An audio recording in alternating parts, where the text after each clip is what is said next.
Assalamualaikum warahmatullahi wabarakatuh. Perkenalkan, nama saya Novandi, NPM 22430094. Saya dari Prodi S1 Ilmu Komputer semester 1. Baiklah, di sini saya akan mempresentasikan tentang blockchain. Dosen pengampu Pak Dedi Irawan, Eskom MTI. Apakah itu blockchain? Blockchain adalah sebuah tipe data struktur yang bersifat append only, di mana data yang sudah ditulis tidak dapat diubah. Secara sederhana, pengertian blockchain adalah suatu sistem penyimpanan transaksi digital. Bila diterjemahkan dalam bahasa Indonesia, blockchain memiliki arti rantai blok. Blockchain dapat didefinisikan sebagai daftar blok yang akan terus bertambah, di mana tiap blok dihubungkan dengan hasil dari blok sebelumnya. Sebuah blok terdiri dari kumpulan transaksi dengan penanda waktu dan hasil dari blok sebelumnya. Blockchain ini adalah sebuah teknologi yang digunakan sebagai sistem penyimpanan data digital yang terhubung melalui kriptografi. Penggunaan teknologi blockchain tidak bisa dilepaskan dari Bitcoin dan cryptocurrency, meski ada banyak sektor yang bisa memanfaatkan teknologi ini.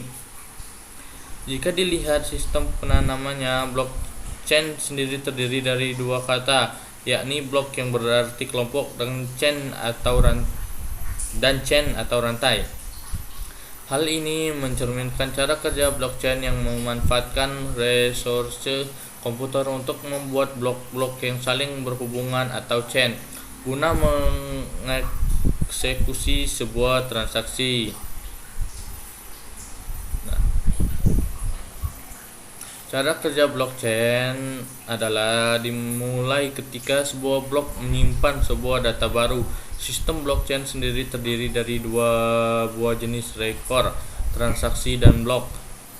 Setiap blok berisi hasil kriptografi sehingga membentuk jaringan.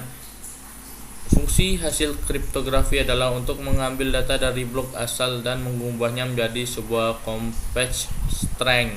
String ini menjadi alarm pendeteksi jika ditemukan adanya potensi sabotase. Teknologi blockchain yang terdesentralisasi sehingga tidak ada satupun otoritas yang memiliki kendali penuh, melainkan terpecah ke setiap komputer yang sudah diinstal perangkat lunak khususnya.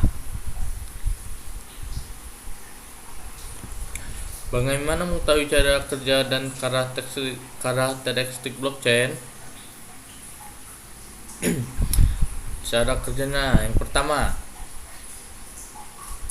sebuah toko online memiliki e-wallet Bitcoin untuk menerima pembayaran dari pelanggan.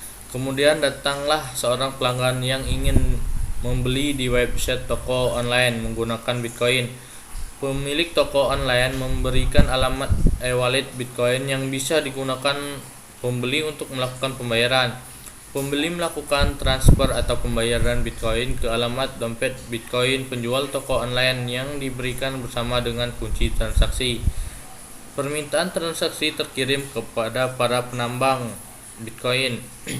Sebagai informasi, penambang Bitcoin adalah orang-orang yang menyiapkan komputer khusus untuk melakukan perhitungan matematis guna membuka celah blok baru pada blockchain.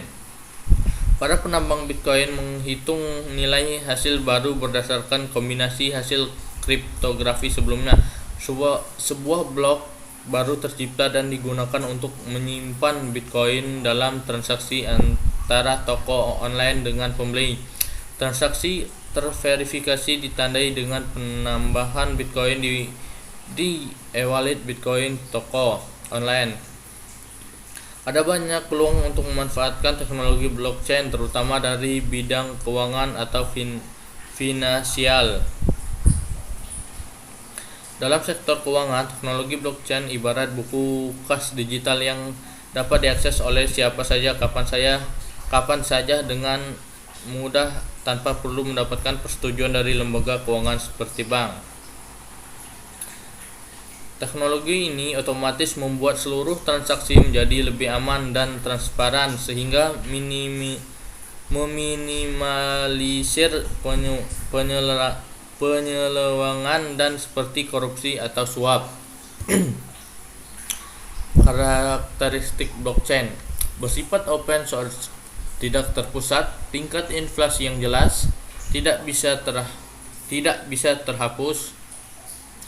Keunggulan blockchain adalah sistem lebih transparan, sistem perlindungan yang lebih baik, sistem audit lebih baik, dan kekurangan blockchainnya adalah yang pertama, 51% serangan di antara semua potensi serangan yang paling banyak dibicarakan. Serangan 51% adalah salah satu yang paling banyak dibahas. Serangan ini bisa terjadi jika seorang berhasil mengontrol lebih dari 50% keuangan hasil jaringan.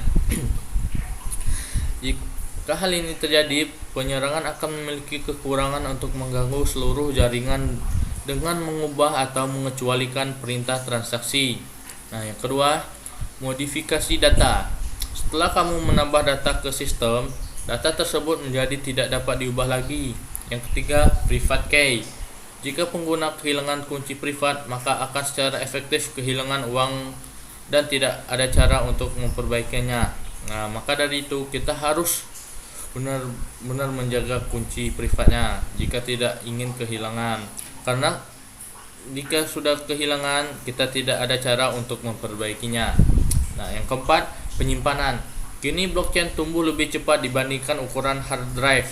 Itu berarti jaringan berisiko kehilangan node jika ukuran buku besar menjadi terlalu besar bagi seorang untuk mengunduh dan menyimpannya. Nah, baiklah, kesimpulan dari blockchain adalah secara keseluruhan blockchain adalah teknologi baru yang memiliki potensi tinggi di era digital seperti sekarang. Transparansi dan keamanan data digital menjadi prioritas di berbagai aspek kehidupan dan blockchain mampu memberikannya. Blockchain saat ini telah diterapkan ke dalam berbagai macam bidang seperti mata uang digital, smart contract, dan supply chain management.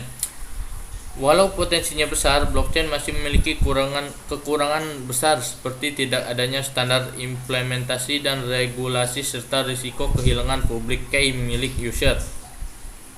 Sekianlah presentasi yang dapat saya sampaikan. Saya akhiri. Wassalamualaikum warahmatullahi wabarakatuh.